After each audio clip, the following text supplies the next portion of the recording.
Greetings, boils and ghouls. Welcome to another episode of Midnight Movie Massacre. Today we're going to be taking a look at the sequel to Slumber Party Massacre, and naturally that would be Slumber Party Massacre Part 2. This was written and directed by Deborah Brock, produced by Roger Corman, distributed by New Concord, and released on October 16th of 1987. Pretty goddamn fun sequel right here if there ever was one. Essentially the gist of it is Courtney, who is the younger sister from the first Slumber Party Massacre, obviously has survived and is a bit mentally cracked from the trauma that she went through in the first movie. She saw some people die. She had to watch her older sister kill this raving lunatic, and that in turn put her in a mental hospital. So we find that Courtney has had a rough time of it since the first movie, but she's adjusted relatively well. She's a member of a pop rock group with her friends, and instead of going and visiting her older sister in the mental hospital, she convinces her mom to let her travel up to one of her friends'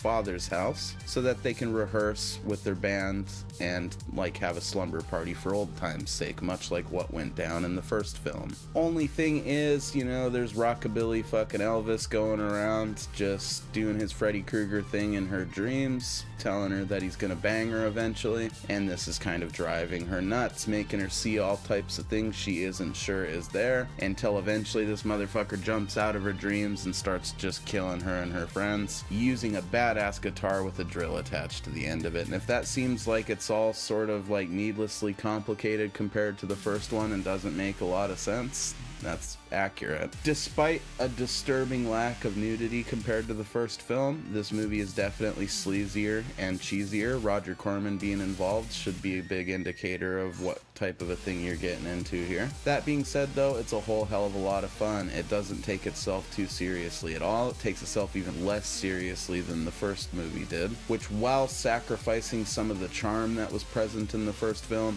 this one manages to have a lot of cool visuals, a lot of cool splatter. The drill kills have definitely been upgraded in this one. There's a lot more on-screen gore, which is a treat for sure. The comedy is a lot more intentional, which you could argue makes it worse, but you could argue also makes it better in some respects. It's very much a parody of the popularity of rock music in horror movies at the time, and it's a direct parody of Freddy Krueger, in as much as one of the cops is actually named Krueger in the movie, and the family whose house the massacre went down at in the first movie has been renamed the Cravens. And I gotta give them a lot of credit for that. Rock music in horror movies was a huge thing at the time. You look at stuff like the Nightmare on Elm Street movies or shit like Return of the Living Dead. They could have gotten by just throwing generic 80s rock music in there and people probably would have given it some cool points just based on that. But instead they turned around and decided to directly make fun of that shit, which I have to raise the glass to. Also, ripping on Freddy Krueger in 1987,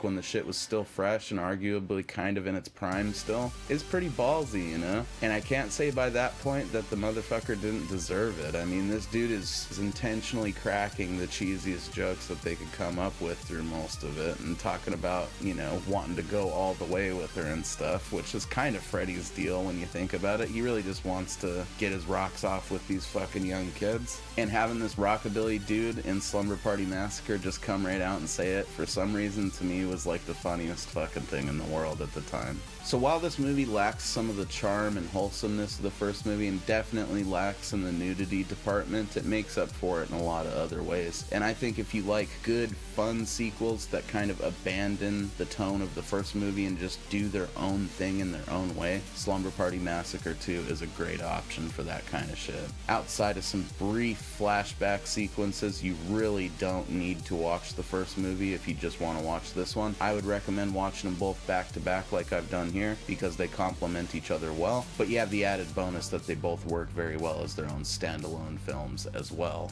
So get out there and check it out as soon as possible, guys. We're going to come back at you with a little creature feature double feature here soon. Hopefully you've enjoyed this. We'll see you back here soon.